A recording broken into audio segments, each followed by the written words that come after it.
ఎవరైనా వాళ్ళకి అభిమానించే నాయకుడు ఏదైనా తమ ప్రాంతంలోకి వస్తుంటే పెద్ద ఎత్తున జనాలు రావటం, ఆయనకి స్వాగతాలు పలకటం, అలాగే ప్రభుత్వం వైఫల్యం చెందినప్పుడు ఆ పాత నాయకుడి మీద ప్రేమ అభిమానాలు ఉప్పొంగడం అనేది సహజంగా జరిగేటువంటి విషయం. కాబట్టి గత రాజకీయాలలో ఆ సంస్కృతి ఉంది. కానీ జగన్మోహన్ రెడ్డి వచ్చిన తర్వాత ఆ సంస్కృతిని బలవంతంగా ప్రజల్లోకి ఎక్కించే ప్రయత్నం చేస్తున్నాడు. ఏంటి అసలు ఏం జరుగుతుంది ఏంటి అనేటువంటి విషయం చూస్తే ఆ పార్టీకి తగ్గ పేరు, అంటే గతంలో అనేవాళ్ళు సైకో పార్టీ అనేవాళ్ళు, సైకో అనేవాళ్ళు.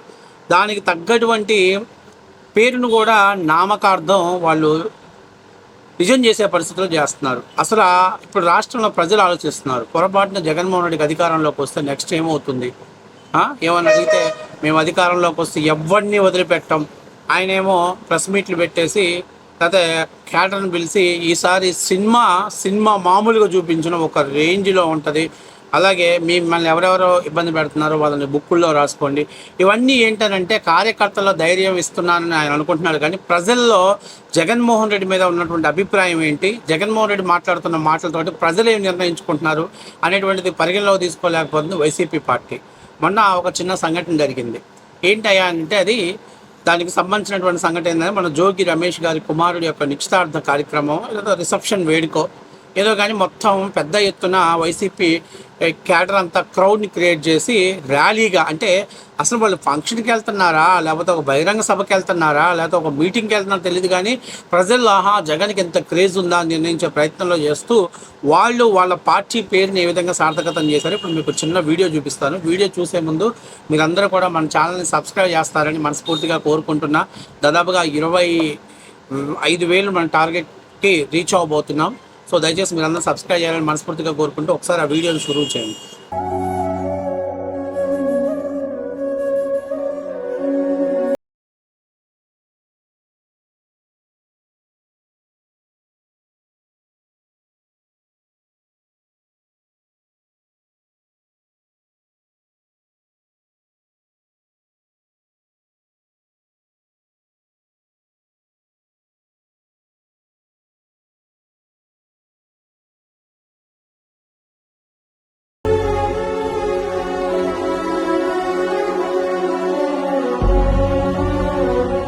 సో చూసారు కదా ఈ వీడియోని మామూలుగా అధికార పార్టీ వాళ్ళ నారా లోకేష్ గారు తన ట్విట్టర్ హ్యాండిల్లో పోస్ట్ చేశాడు.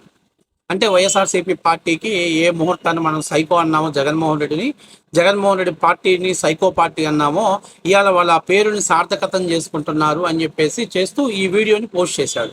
దాని కింద కొంతమంది వైసీపీ పేటీఎం బ్యాచ్ గారు అరే అసలు అక్కడ ఏం జరిగింది, అక్కడ ఏంటి విషయం అనేది కానీ పరిగణలోకి తీసుకోకుండానే వాళ్ళు గతంలో ఏదో ర్యాలీలు అపశృతులు జరిగాయి. ఒక ర్యాలీలు అక్కడ ట్రాక్టర్ కింద ఒక కుర్రాడు పట్టడం అట్లాగా అదొకటి, లేకపోతే అక్కడ చిన్న చిన్న ఫ్యాన్ని బండికి కట్టేసుకొని లాక్కొని ఈడ్చుకొని పోతాం, దాని ఫ్యాన్ కొట్టడం, ఇలాంటివన్నీ సంఘటనలు చూపించి మరి వీటిని ఏమంటారు లోకేష్ గారు అన్నారు.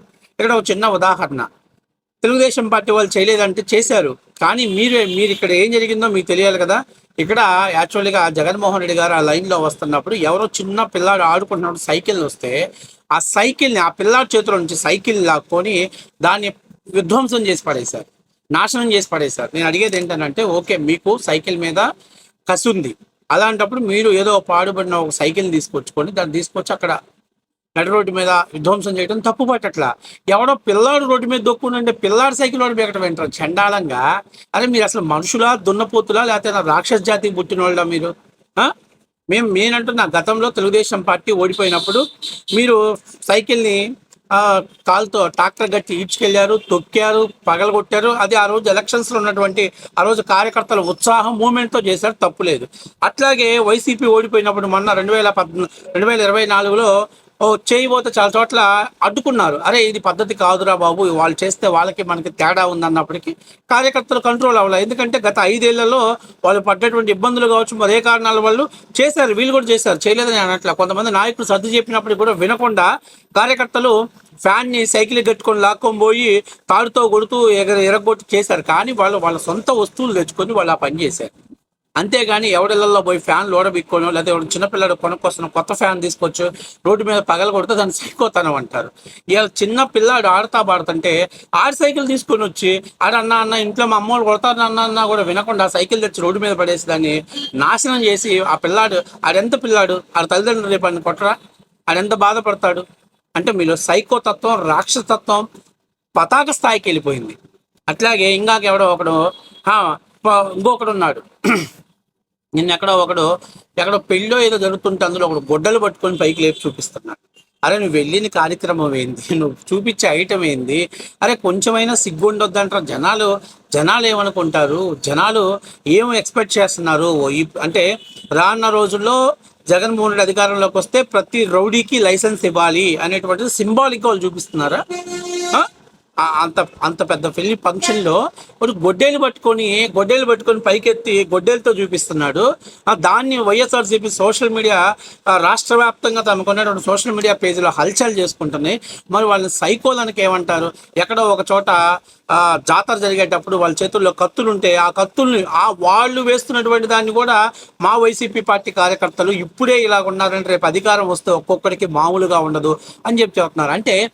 అంటే ఈ రాష్ట్రంలో రేపు మీరు అధికారం వచ్చేది కేవలం రాష్ట్రాన్ని నాశనం చేయడానికి, ప్రశ్నించే వాడిని గొడ్డలతో నరకటానికి, లేదా కత్తులతో దాడి చేయడానికి, లేకపోతే చిన్నపిల్లల లాంటి వాళ్ళు కూడా ఎవరి దగ్గరైనా వస్తువులు ఉన్నా కూడా మానసికంగా వాళ్ళని హింసించైనా మీరు పైచేయి సాధించడానికి మీకు అధికారం కావాలి. అది మీరు ఫైనల్గా చెప్పే పార్టీ.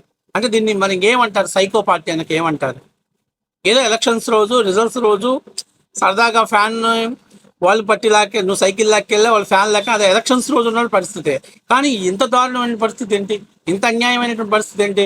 వాడు వెంకటరెడ్డి గారు మాట్లాడుతున్నాడు 80కి అవతల దాటింది అని అంటే తెలుగుదేశం పార్టీ నాయకులు ఊళ్ళు వదిలిపెట్టి పారిపోతారని వాడు అంటాడు. వాడు క్వార్టర్ మందు ఇస్తే గజ్జి కుక్కలా మురిగే వెధవ వాడు కూడా మాట్లాడుతున్నాడంటే వీళ్ళందరినీ వైసీపీ నాయకుల్ని మేము అనాల్సింది కార్యకర్తలు అనాల్సింది సైకో నా కొడుకులు అంటలో తప్పు లేదు, సైకో పార్టీ అనడంలో తప్పు లేదు. ఇక జగన్మోహన్ రెడ్డిని సైకో అని ఎందుకు అంటారనే దానికి నేను చెప్తున్నా, అధికారాన్ని కోల్పోయాం. ఎక్కడ కోల్పోయాం? ప్రజలు ఎందుకు మనల్ని తిరస్కరించారు? 151 సీట్ల నుంచి 164 సీట్లకు మనం అవతల ప్రత్యర్థి పార్టీకి ఇచ్చారు అని అంటే 23 సీట్లు ఉన్న వాళ్ళు 164 రీచ్ అయ్యి 151 ఉన్న వాళ్ళు మనం 11 సీట్లకు పరిమితం అయ్యామంటే మనం ఎక్కడ ఓడిపోయాం, ఎందుకు ఓడిపోయాం, గ్రౌండ్ లెవెల్ రియాలిటీ ఏంటి, అసలు ప్రజలు ఏమి ఎక్స్పెక్ట్ చేశారు, ప్రజలు ఎక్స్పెక్ట్ చేసిన దాన్ని మనం ఎందుకు రీచ్ అవ్వలేకపోయాం అనేటువంటి దాని మీద ఆత్మవిమర్శ చేసుకోవాలి. అవి చేయకుండా తెలుగుదేశం పార్టీ పథకాలు ఇవ్వలేదు, పథకాలు ఇస్తానని ఓట్లు వేయించుకుంది, పథకాలు ఇవ్వటం చేతగా లేకపోయింది, లేకపోతే రాష్ట్రంలో విధ్వంసం జరుగుతుంది, తప్పుడు ఫేక్ వాతావరణం ప్రచారంలో పబ్లిసిటీ చేయటం, లేకపోతే ఈసారి అధికారులను బెదిరించడం, లేకపోతే తెలుగుదేశం పార్టీ క్యాడర్ను బెదిరించేటువంటి సూచనలు ఇచ్చే విధంగా ఆయన మాట్లాడటం, ఇవన్నీ అంటే పార్టీ మీద ఎందుకు ఓడిపోయామో రివైజ్ చేసుకోకుండా, ఆత్మవిమర్శ చేసుకోకుండా, దాన్ని ఆత్మవిమర్శ చేసుకుంటే జగన్మోహన్ రెడ్డి అక్కడ పనితనం సున్నా. ఏం చెప్తాడు జగన్మోహన్ రెడ్డి? 3 రాజధానులు ఏంది కాన్సెప్ట్ ఏంటి? బిట్రేట్ కాదా? నువ్వు నమ్మించా అమరావతి రైతులు ఇక్కడే రాజధాని ఉంటుందని మోసం చేయలేదా? డిఎస్సి ఇస్తానని దగా డిఎస్సి చేయలేదా? ప్రతి సంవత్సరం జాబ్ క్యాలెండర్ ఇస్తానని చెప్పేసి సాక్షి క్యాలెండర్ చేతిలో పెట్టలేదా? ఇలాంటివి చాలా ఉన్నాయి, బొచ్చెడు వైఫల్యాలు ఉన్నాయి. నాణ్యమైనటువంటి విద్యను ఇస్తానన్నావు, కానీ నాసిరకం మద్యాన్ని ఊరు వాడ అంట కట్టేసావు. జే ట్యాక్సులతోటి జనాల్ని పీల్చి పిప్పి చేసావు, ఇసుకను అందుబాటులో లేకుండా చేసావు, అన్నా క్యాంటీన్లు మూసేసావు. ఇవన్నీ బిట్రేట్ కాదా? అసలు ఇంకా చెప్పుకుంటూ పోతే చాలా ఉన్నాయి జగన్మోహన్ చేసినటువంటి వెన్నుపోటు. కాబట్టి ఇవన్నీ ఆలోచనలు జగన్మోహన్ రెడ్డి ప్రజల్లో ఇవన్నీ చెప్పుకోవాల్సిన ఆత్మవిమర్శ చేసుకుంటే జగన్మోహన్ రెడ్డి కేవలం తను సోషల్ మీడియా మేనేజ్మెంట్ ద్వారా లేకపోతే కార్యకర్తలను ఉద్రేకపరిచి సెంటిమెంట్ ద్వారా గెలవాలనుకుంటున్నాడు. తప్ప నుంచి నేను డెవలప్మెంట్ చేస్తాను, లేకపోతే నేను వస్తే కంపెనీలు చేస్తానని చెప్పే పరిస్థితిలో లేడు. 100 మంది వైసీపీ కార్యకర్తలు చచ్చిపోయినా నాకు సింహాసనం కావాలి, నేను కుర్చీ మీద కూర్చోవాలనే ఆలోచన జగన్మోహన్ రెడ్డి. అందుకనే రాష్ట్ర వ్యాప్తంగా గొడ్డేళ్ళు, కొడవేళ్ళు, లేకపోతే కత్తులు ఒక శైర విహారం చేసి చూపిస్తూ మీ కార్యకర్తల మీద దాడి జరిగినప్పుడు దాన్ని అధికార పార్టీ వాళ్ళు దెబ్బతింటున్నారు. ఎందుకంటే అధికార పార్టీకి 2 రకాల ఎఫెక్ట్ ఉంది. ఒకటి, తెలుగుదేశం పార్టీ కార్యకర్త దాడి చేస్తే అదిగో అధికార మదంతో దాడి చేశాడు అని చెప్పేసి వీళ్ళు మీడియాకి బజార్కి వచ్చి మాట్లాడుతున్నారు. తెలుగుదేశం పార్టీ కార్యకర్త మీ చేతుల్లో దాడి జరిగితే అయ్యయ్యో అధికారం వాళ్ళ చేతిలోనే ఉంది, పోలీసులు వాళ్ళ చేతిలోనే ఉన్నారు, మేమెక్కడ వాళ్ళ మీద దాడి చేసినాము, ఇవన్నీ తప్పుడు కథనాలు, కల్పిత కథలు అని చెప్పేసి వీళ్ళు మీడియాకి ఎక్కి వస్తున్నారు. ఇక సొంత పార్టీలో వాళ్ళు సొంత కార్యకర్తనే కాపాడుకోవాలి, ఇప్పుడే మీకు చేత కాకపోతే రేపు అధికారంలోకి వస్తే మీరేం పీకుతా, అధికారాన్ని కోల్పోతే మా పరిస్థితి ఏంటి అనేటువంటి భయంలో తెలుగుదేశం పార్టీ శ్రేణుల్ని ఉంచాలనేటువంటిది జగన్మోహన్ రెడ్డి వ్యూహం. సో ఈరోజు అంటే ఆయన ఆలోచన ఏంటి, ఎంతమంది అయినా సావండి, నాకు సింహాసనం కావాలి, నేను సీఎంగా కూర్చోవాలి, నా జీవిత లక్ష్యం సీఎంగానే ఉండాలి, సీఎంగానే నేను సంపాదించుకోవాలి, నేను సీఎంగానే ఉండాలనేటువంటి ఆలోచన. అంటే దాన్ని సైకో అంటారా? కాబట్టి ఇవన్నీ కూడా చూస్తే ఆ పార్టీకి, ఆ పేరుకి శాశ్వతమైనటువంటి చిరునామా ఇక ఆ పార్టీకి ఇంకెవరికి రానటువంటి పరిస్థితి వాస్తవ విషయం. కానీ ఇప్పటికైనా జగన్మోహన్ రెడ్డి గారు కావచ్చు, ఇంకోరు కావచ్చు, ఇలా తెలుగుదేశం పార్టీ వాళ్ళు కానీ మీరు ఆలోచన చేయాల్సింది ఏంటంటే ఆంధ్రప్రదేశ్ ప్రజలు కూడా మీరు ఆలోచన చేయాలి. చంద్రబాబు నాయుడు మాకేం చేయట్లేదనే దానికంటే కూడా ఈ రాష్ట్రంలో జగన్మోహన్ రెడ్డి అత్యంత ప్రమాదకరం. జగన్మోహన్ రెడ్డి అనేటువంటి వ్యక్తి మళ్ళీ అధికారంలోకి వస్తే ఈ రాష్ట్రం రావణ కాష్టంలో తయారవుతుంది అనేటువంటిది గుర్తుపెట్టుకోవాలి. ఒకవేళ అధికారాన్ని ఇచ్చారు ప్రజలంటే ఆంధ్రప్రదేశ్ ప్రజలంత మూర్ఖులు, చేతగాని సన్నాసులు ఇక భారతదేశంలో ఉండరు అనేది వాస్తవం. ఎందుకంటే 5 ఏళ్ళు రాజధాని లేని రాష్ట్రం, 5 ఏళ్ళు పెట్టుబడి లేని రాష్ట్రం, 5 ఏళ్ళు ఉద్యోగ ఉపాధి అవకాశాలు లేని రాష్ట్రం. ఏమనంటే నేను వాలంటీర్లు ఇచ్చాను, రేషన్ షాప్ డీలర్లు ఇచ్చాను, లేకపోతే MDO ఆపరేటర్లు ఇచ్చాను, మందు షాప్లో జీతాలు ఇవ్వాలి. ఎవడు అడిగాడు ఇవి? మీరు ఇవ్వకపోయినా ప్రైవేట్ వ్యక్తుల చేతుల్లో ఉన్న వాళ్ళకి ప్రొవైడ్ చేయాలి. మీరెందుకు దానికి కలుగు చేసుకోవాల్సిన పరిస్థితి? కాబట్టి ఇవన్నీ ఆత్మవిమర్శ చేసుకోవాల్సిన మాట వాస్తవ విషయం.